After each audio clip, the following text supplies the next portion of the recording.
Hello, everyone. It's August the 3rd, and we've got our numbers to report from last year, as well as our numbers to report for this year.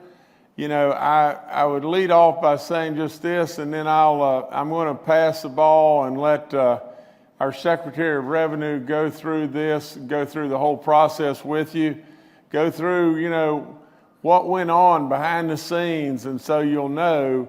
But I absolutely would tell all West Virginians is just this: it's been a tough time, especially since March, and I know there's people out there that are still hurting, and we want to try to help and continue to help until there is no West Virginian hurting. But through all this, we've had to navigate. You know, this COVID deal is a navigation of two prongs primarily. The first prong is the medical side and keeping our people safe as we possibly can, living with the risk of this disease and knowing this killer's still with us. And the other prong is keeping the health of our state from an economic standpoint. They're entirely different, but at the same time, they are absolutely one and the same, because we don't want to come through this and then end up with such a mess that people are laid off from their jobs and services cut and everything under the sun. And so we've got to watch both ends of the store here. And so at this time, you know, I would like to first and foremost thank you. You have done amazingly, West Virginia. That's all there is to it. You continue to absolutely do it. You're the envy of the nation in many ways. It's been an honor beyond belief, you know, being at the helm and just watching just how good you've performed. But at this time, I'll pass to our Secretary of Revenue. He'll walk you through each play-by-play. I think you'll be tickled to death at the numbers that we've got, and I'm surely exactly that. So, Secretary Hardy, if you'll take over, young man. Thank you, Governor. I'm going to talk about two things today. One is fiscal year 20. And fiscal year 20, of course, started July 1st of 19 and ended about a month ago on June 30th of 2020.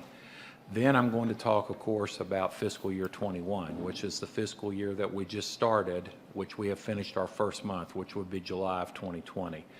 I'm going to go back in time. When this pandemic first hit in late March, we were very concerned, and there's always been a nickname at the Capitol that the Secretary of Revenue and the Budget Director are called gloom and doom, because we're always the ones coming with the numbers.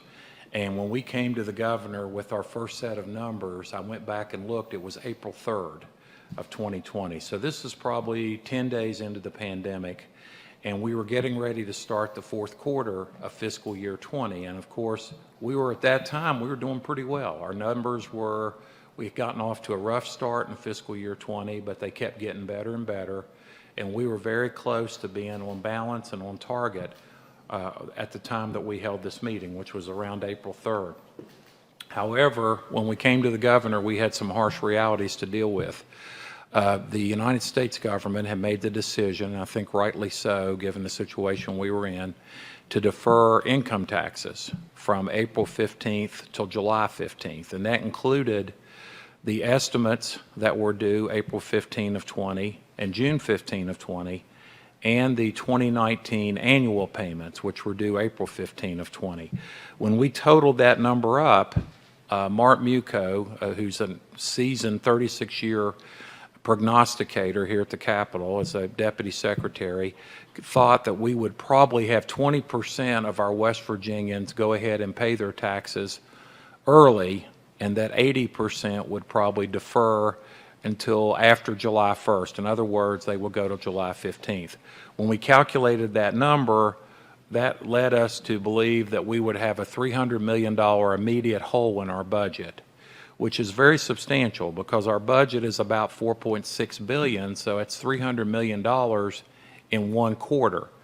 Then Mark also did an analysis of three of our other big revenue streams. One was the consumer sales tax, and he was of the belief at that time that the consumer sales tax would probably drop about $69 million. The income tax withholdings, due to employment layoffs, et cetera, would reduce by $85 million, and our severance tax payments would reduce by $39 million. So we were looking at almost $500 million in immediate revenue reduction in the period of April 1 to June 30th. So that would have put, of course, the state into a near crisis situation immediately.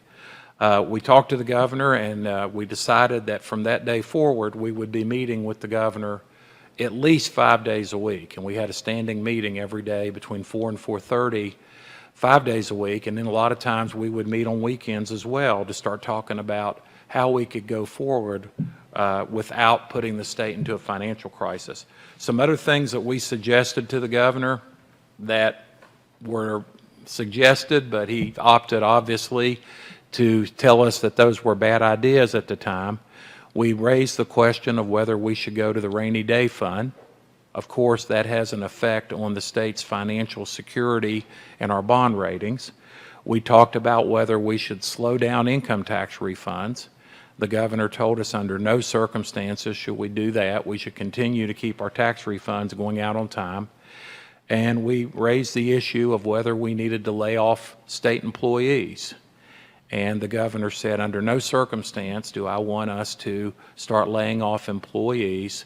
Let's work and see if we can come up with a telework plan and a plan where we can keep our employees safe, yet at the same time they'll have the opportunity to continue working and paying taxes. And then, of course, we talked about whether there might be a need of a session of the legislature, and the governor concluded that if we needed to do that, if we got in a situation where we had to do that, he would certainly entertain that as an option.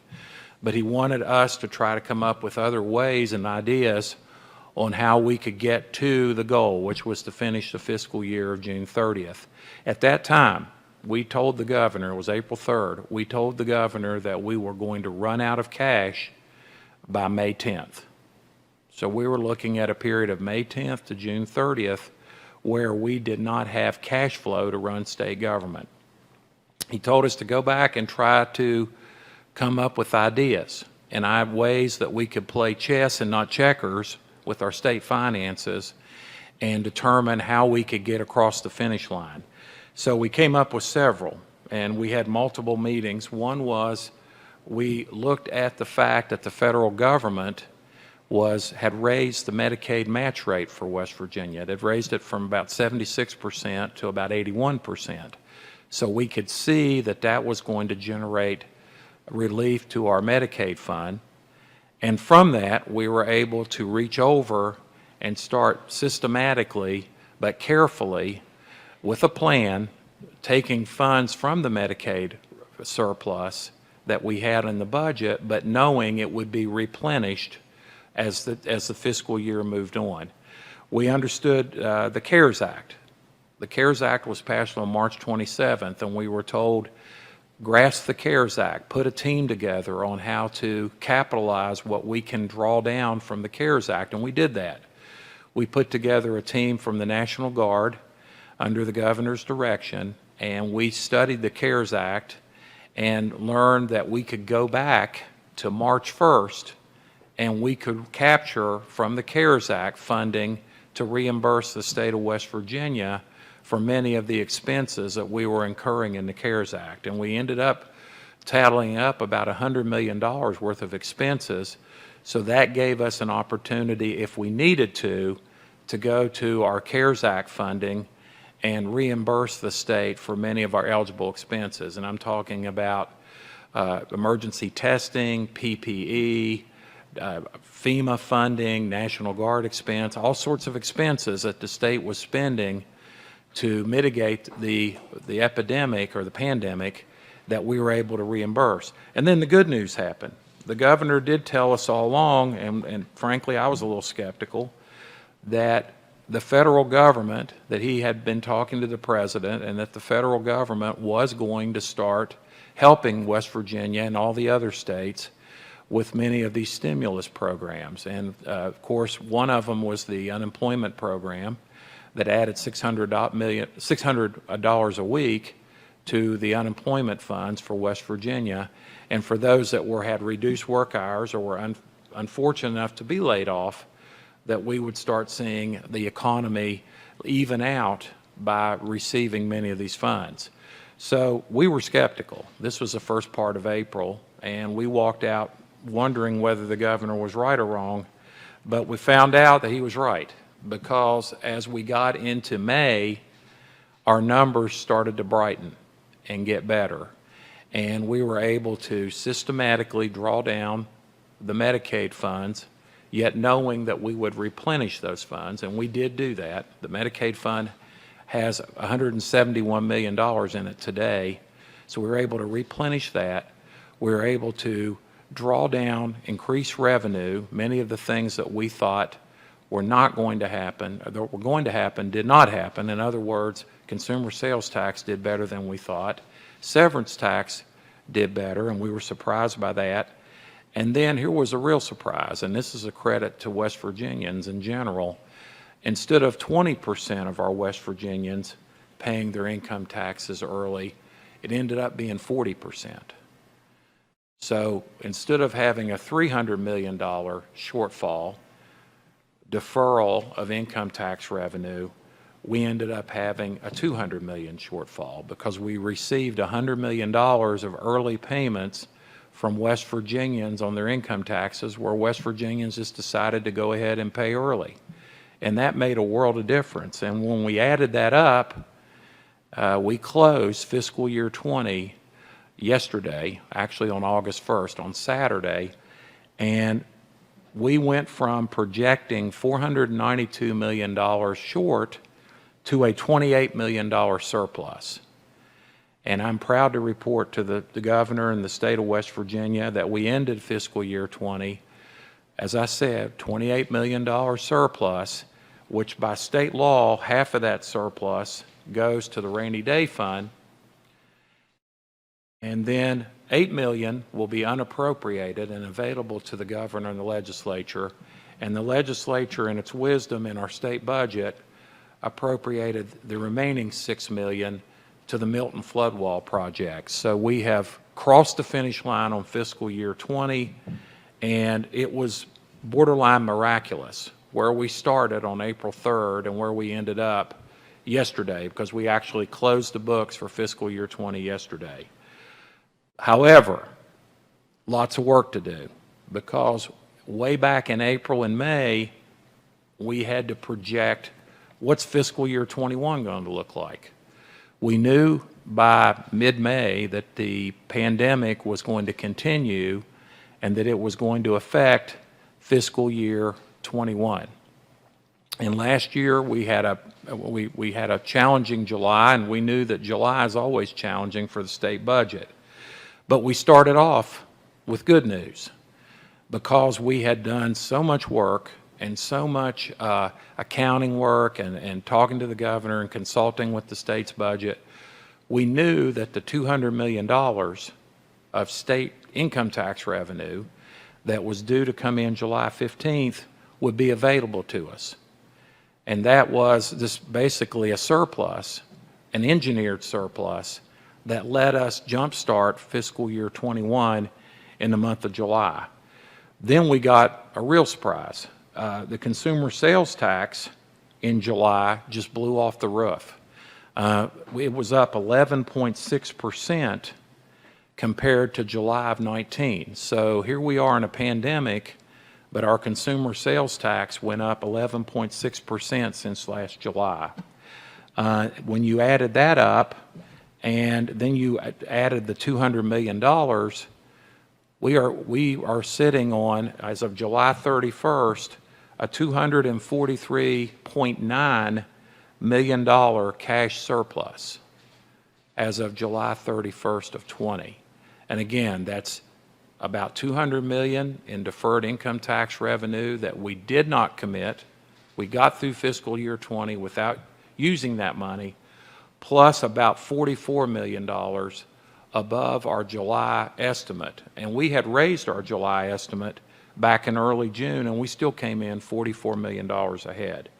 Apple to apple, a year ago, on July 31st of 19, we have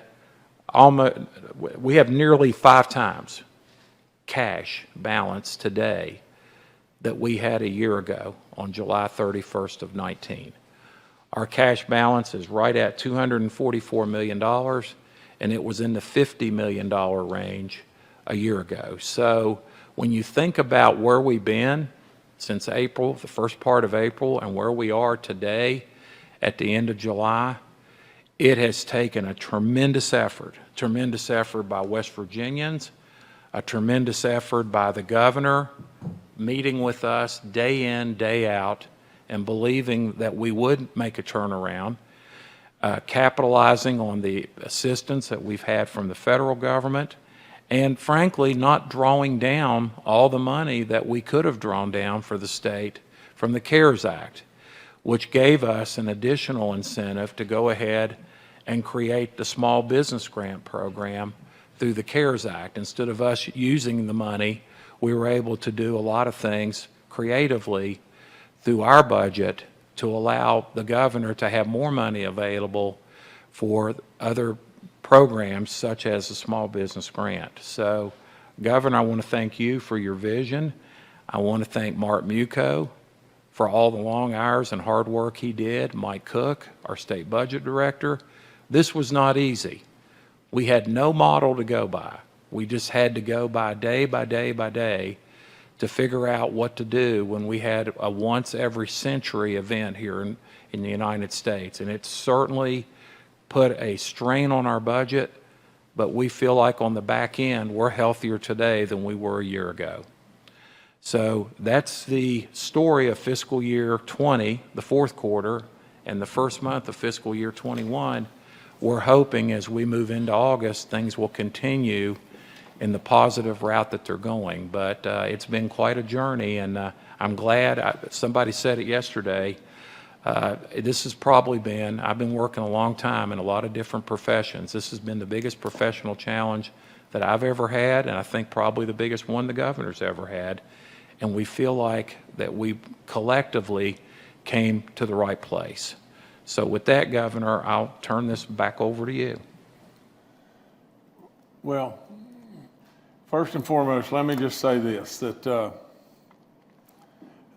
along the way, there's been so much time spent, between Mark Muco and Mike Cook and Dave Hardy, all the people that are supplying information to them, all the people in my office and everything that have been working on this. This has been, I can't say any other way other than just this. I think since the day that I've walked in the door and all the different projects we've worked on, whether it be the Roads to Prosperity program or, the Supreme Court appointments or, the teachers' pay raises and all the different things that have happened. And there's been so many things that have gone on. From an economic standpoint, especially, this is a miracle. I mean, that's all there is to it. And it is amazing. The goal has always been, I did feel like that monies were going to come in and from the federal government. I felt like that, the amazing part of this whole thing is, you just heard our revenue secretary say that we had actually identified in excess of $100 million of dollars that we could have pulled back from CARES, and we pulled back 57. So there's still a lot of money that is on the table here that could flow back to the state. But with all that, what the goal really in my mind was just this, is if we could get through last year, if we could get through, and we, with the move of the income tax dollars into July, and we could basically keep those dollars and let those dollars jumpstart us for 2021 in the month of July, it would be miraculous. Now, in all of that, I would just say just this.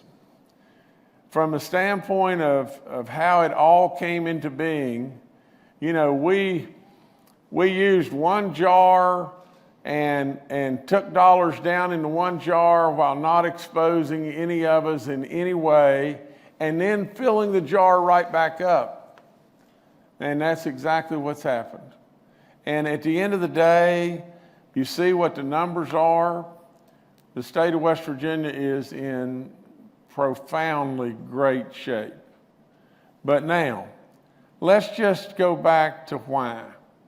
The real truth is just this. You know, we've all been through some tough stuff and some bad times. And I've had to call upon you to really endure pain, closing schools, and lots of people lost their jobs, and you know, and inconveniences from every direction, wearing masks and closing bars and closing whatever it may be. You just kept sawing wood and kept doing it. And so from the standpoint of our government, you know, we kept digging and sawing wood just like you were doing. But when it really boils right down to this, you can't find any state that has been able to pull this off. The bottom line to the whole thing is you, West Virginians. All of our businesses, all the people that show up, all the people that were so miraculously courageous, whether it be the grocery workers or all the healthcare people or everything else, you, West Virginia, you've done it. You've done it. Now, we've still got a long ways to go, don't we? We've still got a pandemic we're facing, and we've got people that are still dying in sickness, and we're running to the fire all over the place, whether it be Princeton or Beckley or Logan, and it just goes on and on.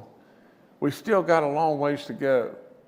But West Virginia, from the standpoint of what you have done for all of us, for the health of this great state of West Virginia, you have done something again that is remarkable beyond belief. We are jump-starting ourselves in July of 2021 with an incredible surplus. We have made it through the worst year that you could ever imagine, a pandemic and the moving of our income tax $200 million out of the year, and yet we still finished the year with a surplus. You did it, West Virginia. You know, we guided the boat, but really and truly, you did it. You sacrificed beyond belief like you've done so many times. I love you with all my soul in each and every way. I can tell you just this. From the standpoint of all those in the revenue department that really, really worked unbelievable hours, I thank you. I thank you from the bottom of my heart. From all those West Virginians and all those businesses and all those courageous first responders and on and on and on that were out there, I thank you from the bottom of my heart. But I want to tell you just this, and this is exactly how I feel. And this is absolutely just this. If God above had not guided us in every way and watched every footstep that we made and absolutely taken charge of this, we wouldn't be here. Because without any question, this is the miracle beyond belief. The biggest accomplishment from the standpoint of professional economics that I have ever done or ever been a part of. And without any question, I thank all those that made it possible. And all I can say, as my dad would say, you know, it's been a real honor flying with you. And so, thank you so much.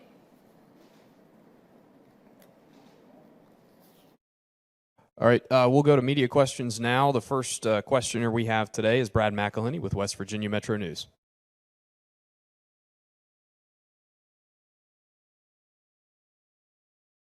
Hi, Governor. Hi, Secretary Hardy. I'm wondering about the longer term picture for the state's finances. there's a group called the National Council of State Governments that is saying it's assessed all the states' ability to handle the current fiscal picture with the coronavirus.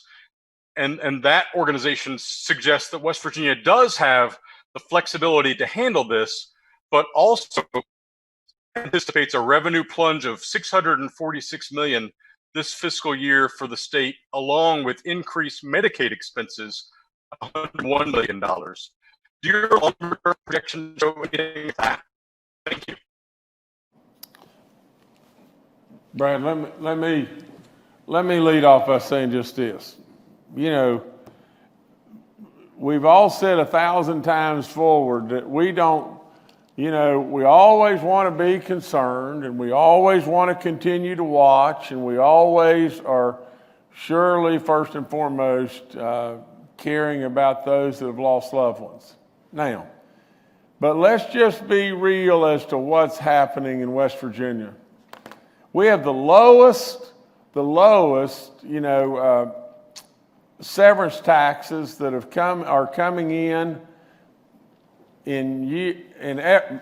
forever almost. If I don't know that it is forever. But with all of that, what we have done is we have diversified our economy. We've got lots and lots of different things going on now, whether it be high tech or manufacturing or tourism is exploding, and all the different ways that we have dollars that are coming in many, many different ways. West Virginia is really becoming what I've called that diamond in the rough that everybody's missed. West Virginia has an opportunity here from the standpoint of the economics. From the standpoint of Medicaid, we're in great shape. And we're going to continue on in great shape. From the standpoint of watching the numbers and staying on top of this, we're going to do exactly that. Now, we all got to know that we're dealing with something here that we've never dealt with before, and we have to be fast on our feet and pivot and do all the things that we're trying to do. But let me just say just this. The great part about what we have done is we've not divided us. We have confidently stayed together, and our people continue to perform, and our businesses continue to knock it out of the park.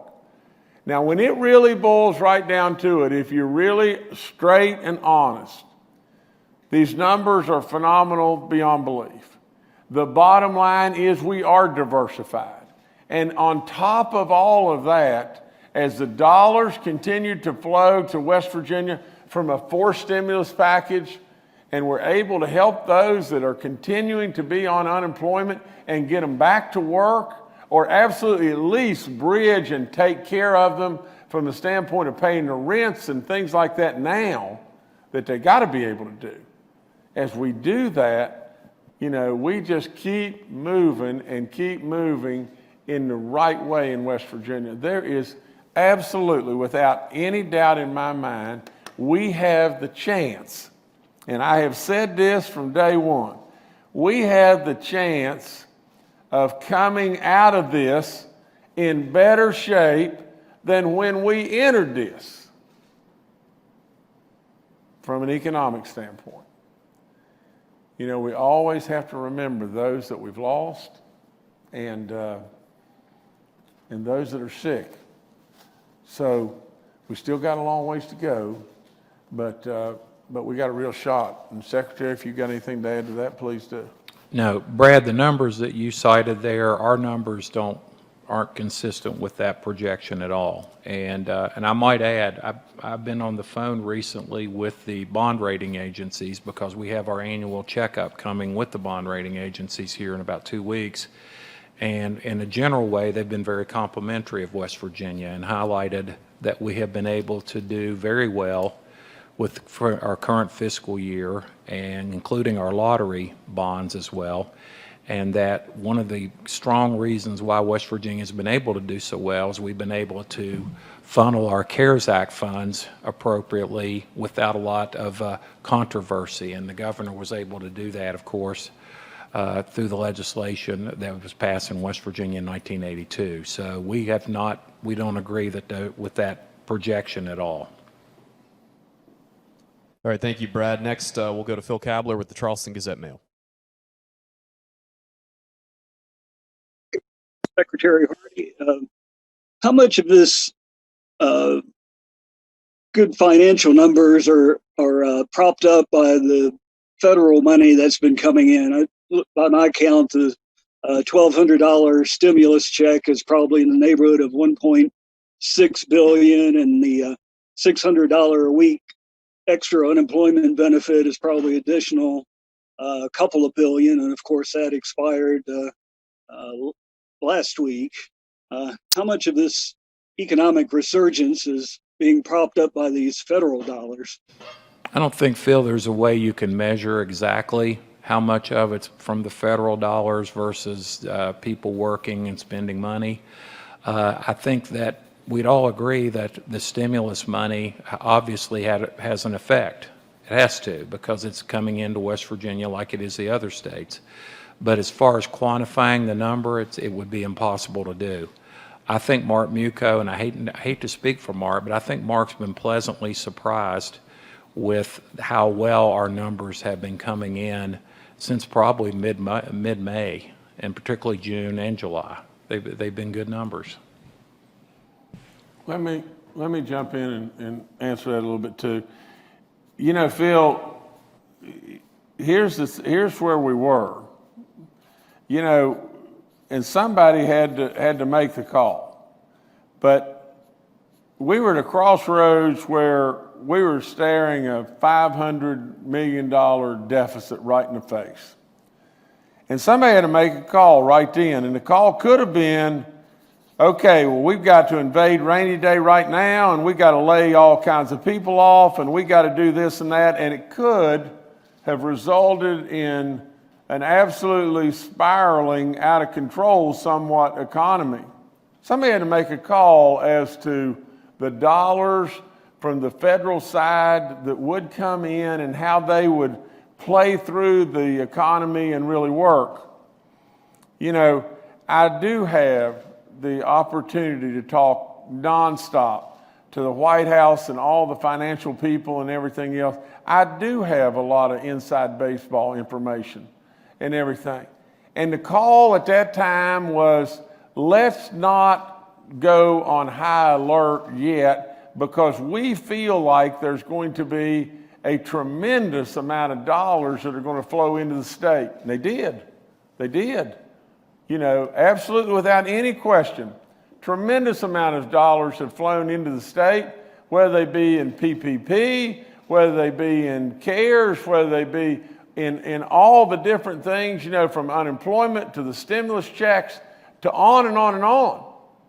But somebody had to make the call. Somebody had to say, I know this is going to happen. And when this happens, things will turn. Now, in addition to that, we had to believe that our economy, you know, if we just had that and nothing else, and our economy was flat on its back, we wouldn't be doing anything close to what we're doing. But what happened was we knew all those dollars were coming, and they did come, and they did help phenomenally. But in addition to that, our economy has just kept percolating and percolating and percolating along.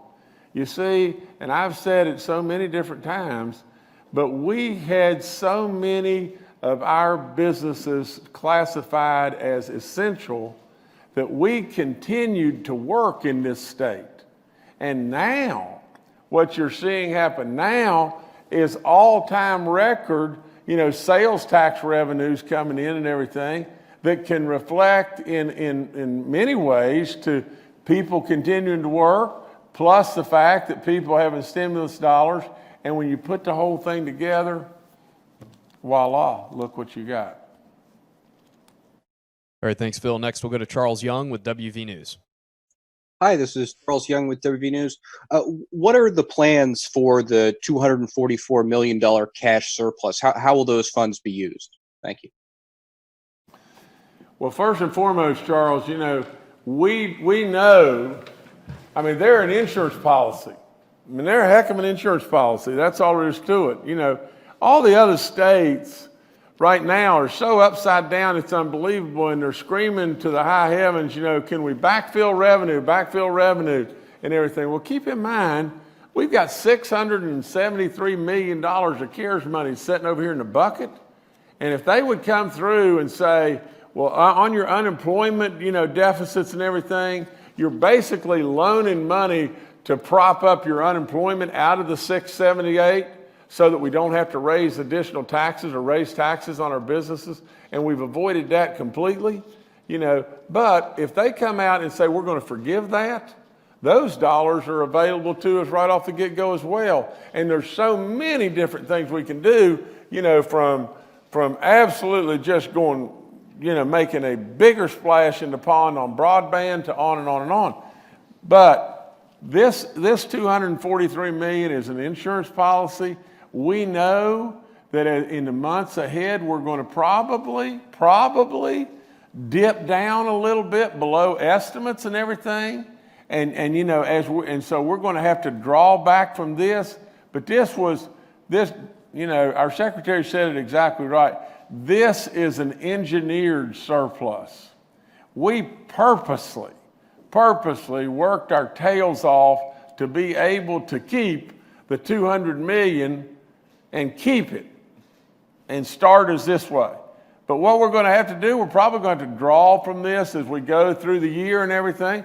Hopefully not as much as what we think, but at the end of the day, we don't really know exactly what the rules and the guidelines are going to be in regard to the being able to backfill revenue. I promise you they are going to be relaxed to an incredible degree, and the dollars that you have, you may be able to use, and that would just be more and more and more good times for West Virginia. But in addition, in addition to all that, we don't know what's still to come in this forced surplus. We know one thing, we best better get it done quick, because we've got people that are still unemployed, a significant amount of people that are still receiving unemployment benefits, and they need to get those right now. They've got rent, they've got car payments, they've got everything in the world, and they're sitting at home really scared teetotally to death right now. It's not right. We've got to take care of those people. I mean, this is an absolute pandemic, and we have been forced to close. And when you close, you got to lay people off, and we got to take care of those people. That's all there is to it. But Charles, how we're going to draw this down and everything, we hope like crazy that what we're going to do is just go through the year and draw it down very slightly.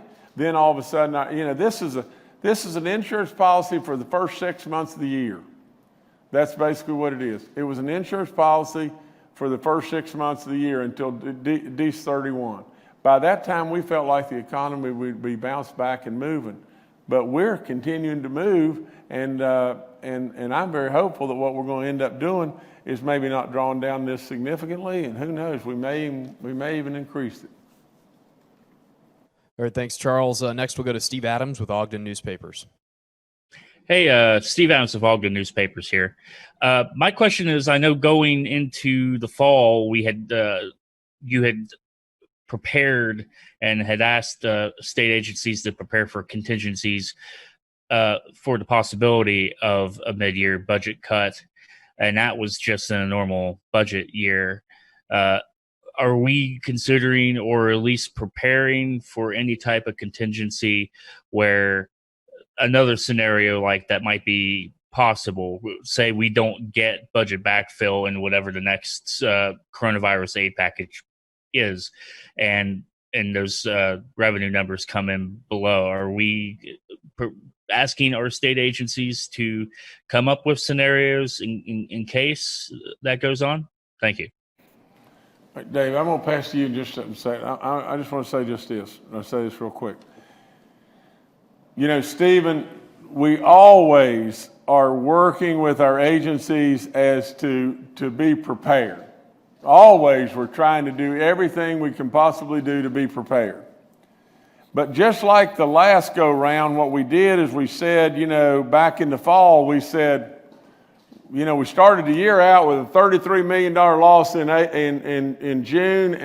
July, and right behind that in August, another one, just same amount, Before you know it, we're 66 million in the hole. And that at that point in time, we had to move to get prepared in case we had to do something. And what did we do? We just hung on and watched the numbers and watched, and we slowly did not have to do that. Now, we want to be prepared, but I would say first and foremost right now, if you're looking for my gut and you're looking for what I think West Virginia should prepare for the absolute best year we could maybe ever have, because of what is still in the pipeline is still coming. Now, we've got to be prepared for the worst, and we've got to stay worried. And that's what I'm going to do. I'm going to stay worried and stay prepared to be able to adjust. But I believe in my heart, I believe we have put this thing together with the great people of West Virginia, and we're absolutely moving in a direction, and the forced stimulus is going to come, and the backfilling of revenue is going to come, and I absolutely believe that our economy, we have to believe. You know, see, that's the other thing. This is exactly how I feel. We have to believe that things are going to get better at some point in time. If we believe that this is Armageddon, why are we here? We should all just go be with our families. So as we believe things are going to get better, West Virginia is poised for an absolute terrific year. And so we just gotta stay worried, stay on top of everything. Brother Dave, you go. Steve, I would echo that. One thing you can count on, and people can count on here in our state, we watch the numbers literally every single business day. And right now, there is nothing in our numbers as we head into August that would indicate that we need to make any sort of budget cuts in any way. I might also add the budget that was passed by the legislature, the one that took effect about a month ago, is a very thoughtful, conservative, well thought out budget. So we feel comfortable with that budget in general. And compared to where we were a year ago, as the governor said, a year ago, we had July minus 33 million and August minus 16 million. It was September 1st, and we were telling the governor we're already a little $49 million behind on revenue, and that's when we considered whether we might have to make budget cuts. We never made them because our numbers started to get better and better. So it's our job to track the numbers, and that's what we'll continue to do. But based on the numbers now, no need for any budget cut. And let me say one more thing. Our secretary said something and split the bullseye. Our legislature deserves a ton of credit because they passed a budget that is absolutely fiscally responsible in lots and lots and lots of ways. We passed a budget this year that basically was less than the year before, and but it was, you got to remember, the year before we had all-time record surplus, and we still passed a budget that had almost the echoes of that all-time record surplus in it. So we went up substantially, but we still were really smart. And by we, I mean the legislature, so I congratulate them. Way to go, because you're a big part of all this as well. All right, thank you, Steve. Next, we'll go to Kenny Bass with WCHS. Governor Secretary Hardy, this is Kenny Bass, Channel 8, Fox 11. How much of an impact will the closures and the expected closures of businesses in some sectors of the economic community, say some restaurants, some bars, some entertainment-related venues like movie theaters possibly, that if this thing continues and we still have half capacity, the restrictions the governor has placed for health concerns, if those are still in place and we start to lose these businesses, how much does that chip away? And would it be a significant impact, or would it just be relatively insignificant compared to the entire budget, while certainly significant to those people that would be impacted? Thank you. Kenny, my feelings are just as simple as mud. If we lose one business, it's significant, and it is absolutely significantly impacting. we don't want to lose one business, and we don't want to lose one West Virginian. There's no question in my mind about that. And our government recognizes, the federal government recognizes the businesses that are the most severely impacted. You're going to see some level of additional PPP relief, for those businesses that have had revenues, total revenues of less than 50%.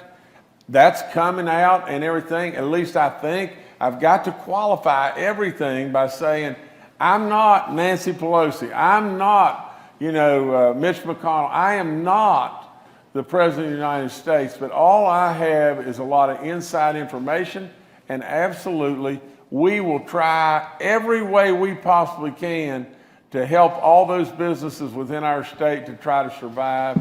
The federal government, there's another program that's coming right now that's going to prop things up, and you're right.